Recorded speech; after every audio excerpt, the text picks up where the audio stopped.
नमस्ते, कुमार जोशी रेस्टोरेंट में मैं आपका स्वागत कर रहा हूँ मेरे एक नए वीडियो के साथ। जनवरी महीना मीन लग्न के लिए कैसा रहेगा। देखिए, अगर सारी कुंडलियों में से सबसे पहली लग्न कुंडली देखिएगा आपकी और उसमें पहले घर में 12 लिखा है तो ये वीडियो देखिएगा, अदरवाइज इसको स्टॉप करिएगा।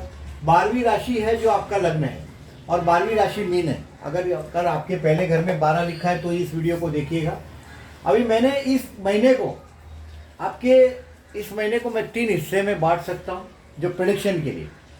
21 दिसंबर से 3 जनवरी तक का टाइम है जो आपके बच्चे को कुछ ना कुछ यानी कि कोई नई आइडिया जन्म लेगी। अगर आप क्रिएशन के कोई फील्ड से जुड़े हुए हैं तो कोई नई क्रिएटिविटी कर पाएंगे। और बच्चे पर्टिकुलरली ये टाइम है आप जिससे प्यार करते हैं उसको देने के लिए। 21 दिसंबर से 3 जनवरी तक का टाइम आपको कुछ ना कुछ सबक सिखा के जाएगा। जिंदगी में you will learn something, not in negative sense, positively कुछ ना कुछ सीखने मिलेगा। पूरे प्यार से आप भर जाएंगे 21 दिसंबर से 3 जनवरी में। It will B a good time. 21 दिसंबर से 3 जनवरी आपके लिए अच्छा है। कोई अगर आप बच्चे को कुछ समझाना चाहते हैं, आप जिससे प्यार करते हैं उसको कुछ चीज़ आपको, this is the time to enjoy with your creation. आप जिसको पैदा करते हैं, जो सर्जन करते हैं, जैसे प्यार है, बच्चे हैं, आपका विचार है, वो सब बहुत अच्छा रिजल्ट देगा आपको 3 जनवरी तक। 21 दिसंबर से 4 जनवरी से 18 जनवरी you have to be careful for the health. 4 जनवरी से 18 जनवरी तक हेल्थ के लिए केयरफुल रहिएगा। और ये जो टाइम है 4 जनवरी से 18 जनवरी का, इसमें आप अगर कर्ज प्लान करना चाहते हैं, देखिए लग्नेश आपके कर्मस्थान में आ चुका है। लग्नेश का कर्मस्थान में जाने का मतलब है इंसान अपने आप के साथ काम करना पसंद करता है। When Lord of the Lagna goes to the 10th house और 10th Lord goes to the Lagna, यानी इंसान अपने आप के साथ काम करना पसंद करता है। तो वो पोजीशन आपकी नवंबर से आ चुकी है, यानी कि this is the correct time. अभी जो लास्ट ईयर जो नेगेटिव था, लास्ट ईयर मतलब 2019 आपके लिए जिस तरह का दुख का संदेश लेकर ही आया, 2019 में आपके कुछ काम बने नहीं, बट 2020 में आपके काम बनेंगे। इसकी 2 वजह है। एक तो गुरु जैसा ग्रह आपका लग्नेश आपके कर्मस्थान में आ चुका है, यानी कि आपको कर्मस्थान में 2020 में प्रमोशन मिलना ही चाहिए।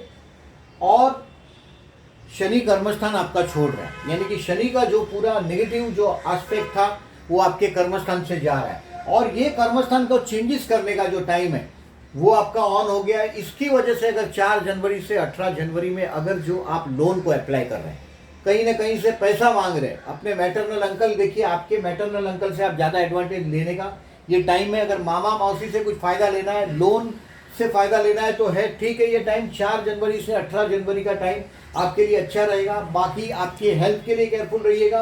कोर्ट कचहरी का केसेस रहेगा तो भी केयरफुल रहिएगा। 4 जनवरी से 18 जनवरी आपके लिए मानसिक तनाव का टाइम, हाँ लोन जैसी चीज़ आप मांग सकते हैं। 19 जनवरी से 2 फरवरी का टाइम मैंने जो बताया वो टाइम है। A big chance in last 2 weeks. 19 जनवरी से लेकर 2 फरवरी में मैं ऐसा देख रहा हूँ कि कोई ना कोई बहुत बड़ा चांस आपके डोर पर सामने से आना चाहिए। आपकी मैरिज लाइफ के स्पाउस के साथ का जो आपका जो लिंक है, मतलब आप उसके साथ मैरिज लाइफ के स्पाउस के साथ बहुत अच्छी अंडरस्टैंडिंग कर पाएंगे। दोज हु आर मैरिड, जो शादीशुदा है उनके लिए पत्नी के साथ का या पति के साथ का अंडरस्टैंडिंग अच्छा करने का ये बेस्ट टाइम। तो ये 19 जनवरी से 2 फरवरी की बात हो गई, मैंने बोला ऐसा। दिस इज द टाइम आपको ऐसा लगेगा कि आप सब जगह छा गए। 19 जनवरी से 2 फरवरी में ऐसा कुछ न कुछ होगा कि आप चारों तरफ छा गए, ऐसे आप महसूस कर पाएंगे। तो ये महीने का 3 हिस्सा मैंने किया है। एक 21 दिसंबर से 3 जनवरी का जो आपके नई आइडिया और बच्चे के लिए कुछ ना कुछ शुभदायी रिजल्ट आएगा, यानी कि आप कुछ बच्चों के लिए कुछ एक्सपेक्ट कर रहे हैं अच्छा चीज़, तो वो अच्छा रिजल्ट मिल जाएगा आपको बच्चे के लिए, यानी कि उसके एजुकेशन के लिए अगर बड़े हैं तो। और अगर आप खुद स्टूडेंट हैं तो देखिए 21 दिसंबर से 3 जनवरी तक बेस्ट टाइम है। ऐसे तो ये साल आपकी इज्जत बरकरार रखेगा। लग्नेश दशम में आया है स्टूडेंट्स के लिए बेस्ट टाइम रहेगा 4 जनवरी से 18 जनवरी। ये टाइम आपके हेल्थ के लिए केयरफुल रहने के लिए बोला मैंने। 19 जनवरी से 2 फरवरी आपके लिए छा जाएंगे आप टेम्पररी। अभी दूसरी बात बता रहा हूँ, देखिए आपके मंगल भाग्य में आए, भाग्य का साथ है, बिग चांस एक्सपेक्टेड है। भाग्येश भाग्य में है, वो भी एक अच्छा है। कर्मेश कर्मस्थान में, वो भी अच्छा है। मंगल गुरु दोनों 9th और 10th दोनों स्ट्रांग हुआ है, वो बिग चांस देकर ही छोड़ेगा आपको। सूर्य जैसा ग्रह कर्मस्थान में, ये भी आपका कर्मस्थान में प्रतिष्ठा ही दिखा रहा है। Lord of the 6 is in 10th, ये you have to work with the enemy. कहीं ना कहीं देखिए 16 दिसंबर से 14 जनवरी में दुश्मन आपको नीचा दिखाने की कोशिश करेंगे, बट आप रास्ता निकाल देंगे। गुरु लग्नेश दशम में है, राहु चतुर्थ में है, यानी कि ये घर का देखिए वास्तु नया लेने के चक्कर में नहीं पड़िएगा। घर में पर्टिकुलरली देखिए 23 सितंबर 2020 तक ये राहु आपके चतुर्थ में है। ये कहीं ना कहीं कुछ न कुछ मन की अशांति करता रहेगा। विष्णु सहस्त्र नाम करके बहते जल में नारियल को बहाइए। देखिए आपके 10th हाउस में बहुत सारे ग्रह अभी दिखाई दे रहे हैं। इसका मतलब ये कहीं ना कहीं आपके कर्मस्थान में बहुत बड़ा चांस लेकर आना ही चाहिए। ये महीना मैं समझता हूँ पर्टिकुलरली लास्ट 2 वीक्स, यानी कि 19 तारीख से लेके 2 फरवरी तक ये आपको कोई ना कोई बहुत बड़े चांस के कगार पे खड़ा कर ही देगा। अभी मैंने बैड डेज मार्क किया है, देखिए चंद्र 6वां 8वां या 12वां हो तब बैड डेज है। अभी चंद्र गुरु का गजकेसरी योग के बारे में थोड़ा सा बताता हूँ। देखिए ये लाल कलर से जो मैंने डेट मार्क किया है, 2 तारीख, 10 तारीख, 16 तारीख, 23 तारीख और 30 तारीख एक चंद्र गुरु का गजकेसरी योग। ये 100% अपने बच्चे से कुछ एडवांटेज लेना है। आप स्टूडेंट है तो आपको पढ़ने के लिए द बेस्ट डे ये साबित होंगे, जो मैंने लाल से मार्क किए चंद्र गुरु का गजकेसरी योग। मैं गजकेसरी योग के बारे में थोड़ा सा आपको 2 मिनट में बताता हूँ। देखिए गुरु आकाश इस वक्त आसमान में धनु राशि में, अभी धनु राशि का गुरु है, तो गजकेसरी योग कब बनेगा? चंद्र जब इसके साथ आएगा, केंद्र में होगा। केंद्र में मतलब देखिए ये मीन में होगा, मिथुन में होगा या कन्या में, तब गजकेसरी योग बनते हैं। मतलब best day, this will be the good day. 2 जनवरी, 10 जनवरी, 16 जनवरी, 23 जनवरी और 30 जनवरी ये अच्छे दिन साबित होंगे आपके लिए। पंचमेश और लग्नेश है, चंद्र पंचमेश है और गुरु लग्नेश है, कर्मेश है, 2 केंद्र का स्वामी और वो त्रिकोण के स्वामी के साथ, यानी कि कोई भी एक केंद्र को पकड़ लो, यानी कि ये गजकेसरी योग आपको अच्छा फल देगा। देखिए ये मीन का है, यानी कि आपके लग्न का ही है, 2 जनवरी का, यानी कि आप अपनी तरक्की के बारे में सोचेंगे, काम के बारे में, मेंटल पीस होगा इस तारीख को, 2 जनवरी को।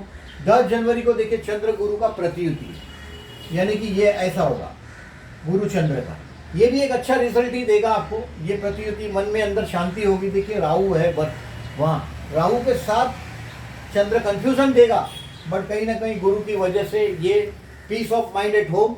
फिर 7th हाउस का, यानी कि ये मैरिज लाइफ के लिए अच्छा दिन रहेगा। 16 तारीख, 23 तारीख से मैं जो बोल रहा हूँ वो चंद्र गुरु का गजकेसरी योग भी बन रहा है धनु का 23 तारीख को। और 23 तारीख को मैंने आपको बोला है कि ये आपके लिए बहुत अच्छा दिन रहेगा काम धंधे के लिए, वो ये दिन उनमें का एक दिन है। और 30 तारीख को वापस चंद्र गुरु का केंद्र योग बन रहा है लग्न के हिसाब से। तो ये दिन जो मैंने मार्क किए गुड डे, इस दिन में आप रिस्क ले सकते हैं।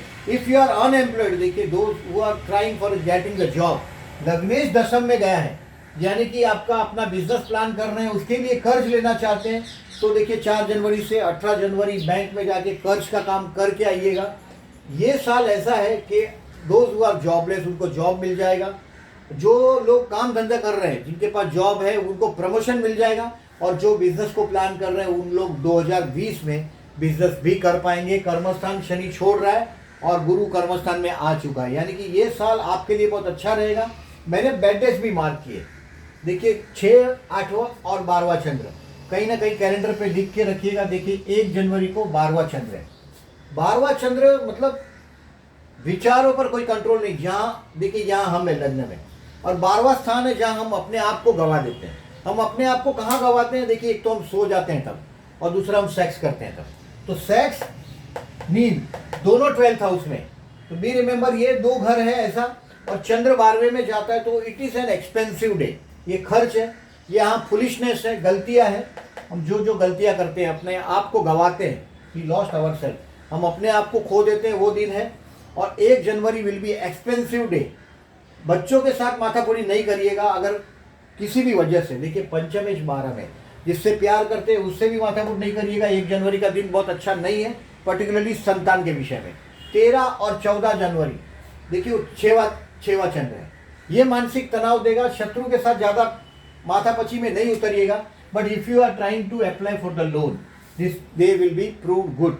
ये एक अच्छा दिन साबित होगा अगर आप इसमें उल्टी तरह से सोचते हैं तो। कहीं से लोन लेने गए हैं तो ये 13 और 14 तारीख मैंने बोला 4 जनवरी से 18 जनवरी तक लोन्स को आप अप्लाई करके आगे बढ़ सकते हैं। 17, 18 और 19 जनवरी ये मानसिक तनाव का है, नॉट ए गुड डे। और 27 और 28 जनवरी वापस मैंने बोला ऐसा 12वां चंद्र, ये भी पर्टिकुलरली बच्चों के मामले में। और एक्सपेंसिव टाइम आपके मन के विरुद्ध, देखिए मन अपना लग्न है, इसके विरुद्ध जो होता है या 6 या 12 में ही होगा। यहाँ देखिए सिंहस्थ चंद्र है 13, 14 को शत्रु का सर पे बैठ जाना होता है। 27, 28 को एक्सपेंसिव डे साबित होगा। तो ये ऑन एन एवरेज बीम्स के बाद में बात कर रहा हूँ मैं। सूर्य जैसा ग्रह आपके कर्मस्थान में आया, एनर्जी से भरपूर, वो आपको एनर्जी बढ़ा के देगा। देखिए शुक्र जैसा ग्रह 11वें स्थान में क्या करता है, देखिए 15 दिसंबर से 8 जनवरी तक का 11वें स्थान में जब भी शुक्र हो किसी का भी जन्म का भी, मैंने ज़्यादातर देखा है कि ये साधु संत को होता है या नपुंसक आदमी को होता है। मैं बताता हूँ वजह उसकी। ऐसे लोग वीर्य का बचाव करते हैं। शुक्र 11वें में आया तो देखिए 15 दिसंबर से 8 जनवरी तक आप ब्रह्मचर्य की तरफ आकर्षित होंगे। आपके घर में एयर कंडीशन है और कार है, एयर कंडीशन चलाएंगे नहीं, अभी तो ठंडी है तो चलाने की जरूरत नहीं, मतलब बट शुक्र 11 में है तो इंसान अपने जो फैशनेबल चीज़ है, अच्छी चीज़ें हैं, जिसको उपभोग किया जा सकता है, जिसको एंजॉय किया जा सकता है, उसका बचाव करता है। यानी कि अगर कार होते हुए भी पब्लिक ट्रांसपोर्ट में जाने वाले आदमी 11वां शुक्र में आ जाते हैं। जन्म का शुक्र 11वें में कभी नहीं चाहिए। 15 दिसंबर से 8 जनवरी में आप ऐसा करते हुए दिखाई देंगे। अपनी चीज़ों का यूज़ नहीं करते, आपको वो दिखाई देगा। 11वां कोई भी ग्रह 11वें स्थान में अच्छा है शुक्र को छोड़ के, इसकी वजह मैंने बताया वो, या इससे आदमी वीर्य का भी बचाव करता है। 9 जनवरी से 18 फरवरी देखिए 12वां शुक्र जाएगा। 12वां शुक्र जाएगा। 12वां शुक्र देखिए पैसा वापरने का आनंद है। यानी कि ये मैंने बताया ऐसा स्पाउस के साथ, जो मैंने बताया आपको 19 जनवरी से 2 फरवरी स्पाउस के साथ यानी कि पत्नी या पति के साथ शॉपिंग में जाने का टाइम है, पैसा वापरने का टाइम है। पैसा वापरने का जो आनंद है वो आप एंजॉय कर पाएंगे। Lord of the 8 is in 12। दूसरा एक विपरीत राजयोग के हिसाब से देखेंगे, Lord of the 3 is in 12, यानी कि भाई बहन के लिए कुछ ना कुछ एक्सपेंसिव साबित हो सकता है और आप आपके स्पाउस के साथ कहीं ना कहीं फैशनेबल चीज में पैसा वापरेंगे। वो ये शुक्र 12वां दिखा रहा है। शनि का मैंने बताया कर्मस्थान शनि छोड़ रहा है। जिस चीज का हम एस्ट्रोलॉजर्स इंतजार कर रहे हैं, या तो जो लोग मीन लग्न के हैं वो भी इंतजार कर रहे हैं कि कर्मस्थान कब शनि छोड़ रहा है। कर्मस्थान 24 जनवरी को आपका शनि कर्मस्थान को छोड़ रहा है और वो लाभस्थान में जाएगा जहां वो अपना घर है। यानी कि धीरे धीरे आपकी प्रॉपर्टी या तो सेविंग उसमें बढ़ोतरी करेगा। 11वें स्थान में जब शनि आता है, देखिए शनि 11वें स्थान में हो तो मित्र की सलाह नहीं माननी चाहिए। ये मित्र यानी कि कहीं ना कहीं मिसगाइड कर देगा, ये भी होता है। बट प्रॉपर्टी धीरे धीरे बढ़ती हुई, शनि मतलब शनि स्लो धीरे धीरे, क्योंकि बड़ा चक्कर है। 30 साल में उधर का उधर आता है, 2.5 साल एक राशि में रहता है। इसके लिए शनि स्लो धीरे धीरे ऐसा शब्द इस्तेमाल होता है। और वो 11वें स्थान में है, यानी कि अब धीरे धीरे प्रॉपर्टी आपकी बढ़ती जाए, ये चीज़ दिखा रहा है। और राहु जैसा ग्रह 4th हाउस में, नया कोई अगर वास्तु लेते हैं तो एस्ट्रोलॉजर की बिना एडवाइस के नहीं लीजिएगा, ये मेरी आपको एडवाइस है। 4th हाउस में राहु यानी कि 4 नंबर का घर दे देगा, 13 का घर दे देगा, 22 नंबर का दे सकता है। कहीं ना कहीं 4 का आंकड़ा आप पर रोल करेगा। 4 नंबर का आंकड़े को रोल नहीं करने दीजिएगा। 4 का आंकड़ा सभी को सूट नहीं होता। ये राहु है, राक्षस है। आपके 4th हाउस में राहु आया है। कम से कम विष्णु सहस्त्रनाम करके बहते जल में नारियल बहाइएगा, मन की शांति रहेगी। एवरी अमावस को, जब अमावस आए तब करिएगा। इस बार 24 जनवरी को अमावस है, 24 जनवरी को अमावस है। अमावस के दिन बहते जल में नारियल को बहाइएगा, definitely it will be more beneficial. और प्लीज़ मार्क कीजिएगा ये मेरा वीडियो आपको कैसा लगा। Thank you very much.